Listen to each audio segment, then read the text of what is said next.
चलिए सुमित भैया, अब शुरू करिए, पढ़ाइए।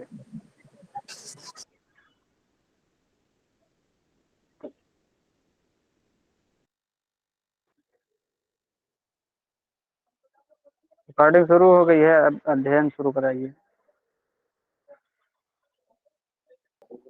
जी, आज से हम लोग ग्रह शांति की अध्ययन करेंगे और ग्रह शांति बिल्कुल शून्य से करेंगे, है ना। जिसमें हम लोग पूजन की प्रक्रिया सर्वप्रथम जानेंगे कि पूजन प्रक्रिया होती क्या है, कैसे क्या करना चाहिए यजमान को और ब्राह्मण को। जी गुरुजी। तो एक एक करके मंत्र को ध्यान देंगे।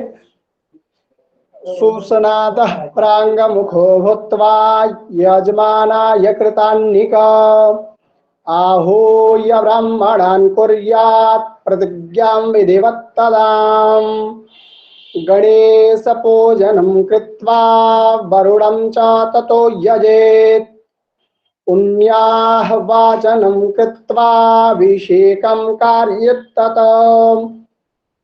गौर्यादिपूजनं चैव घृतमातृकपूजनम्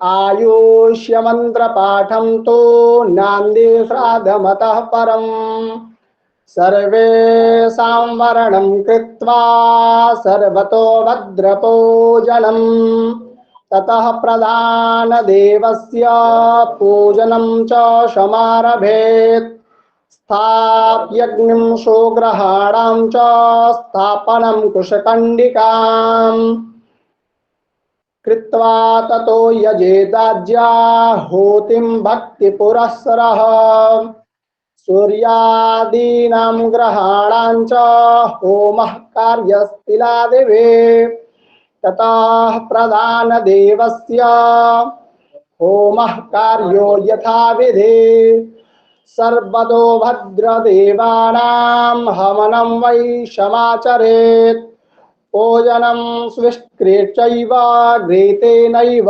नवाहुतिः दिक्पालेभ्यो बलिं दीपं सूर्यादीनामतः पराम् अम्बिकायै बलिं दद्यात् क्षेत्राधिपाय च पूर्णाहुतिमथो हुत्वा वसोद्धारं समाचरेत् भस्मानात्रायुखं कृत्वा संसवप्रषणादिकम् स्त्रियोदानं ब्रह्मणेभ्यो दद्यात् सुवर्णदक्षिणां कार्येऽभिषेकादीन्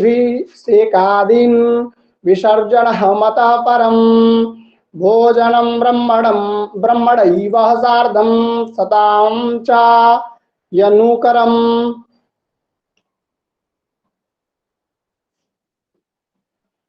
सर्वप्रथम हम लोग कोई भी पूजन प्रारंभ करने से पहले यजमान को सुसनातः यानी कि सुबह में स्नान वगैरह करके अपना बैठेंगे और आहुय ब्राह्मणान कृतवाम ब्राह्मण अपने ब्राह्मण से प्रतिज्ञा लेंगे और विधि पूर्वक पूजन करेंगे। सर्वप्रथम हम लोग गणेश पूजन करते हैं, उसके बाद कलश पूजन करते हैं, उसके बाद पुण्यावाचन आता है, उसके बाद पुण्यावाचन का अभिषेक आता है।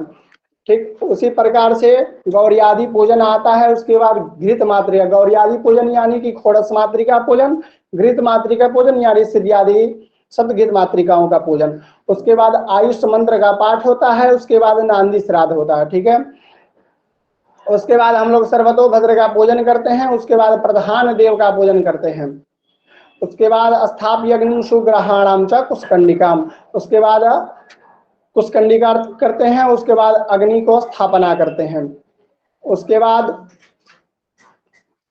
सूर्यादि नवग्रह का हवन करते हैं, उसके बाद प्रधान देव का हवन करने के बाद सर्वतोभद्र देव का हवन करते हैं, उसके बाद घी की 9 आहुतियां दी जाती है, उसके बाद 10 दिक्पालों की बलि होती है, उसके बाद अंबिका जो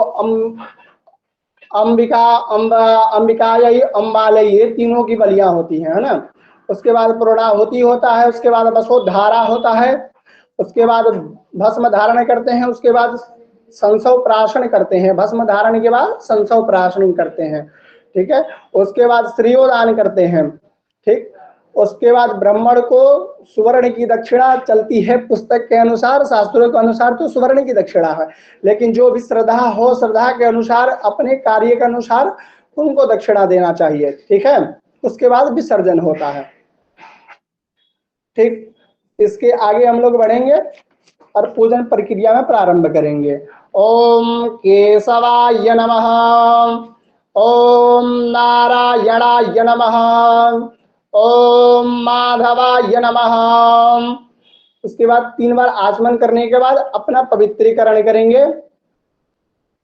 ओम अपवित्रः पवित्रो वा सर्वावस्थांगतोऽपि वा यः स्मरेत पुंडलीकाक्षं स वा ह्यभ्यन्तरः शुचिः।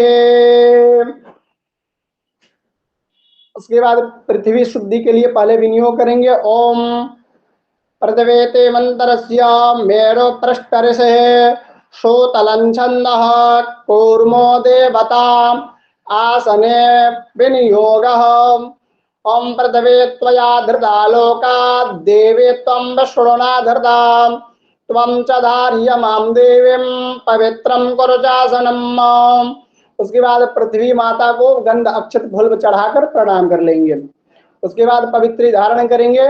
ओम पावित्रस्थो वैष्णव्यो शावितुर्वाह प्रशव अदबोडाम्यक्षिधरे णपावितरेण सूर्यस्या भेः तस्याते पावितरा पाते पावितरा पूतस्या जतका महापुणे तक्षकेयम्।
रिकॉर्डिंग को बंद कर दीजिए सुधांशु भैया।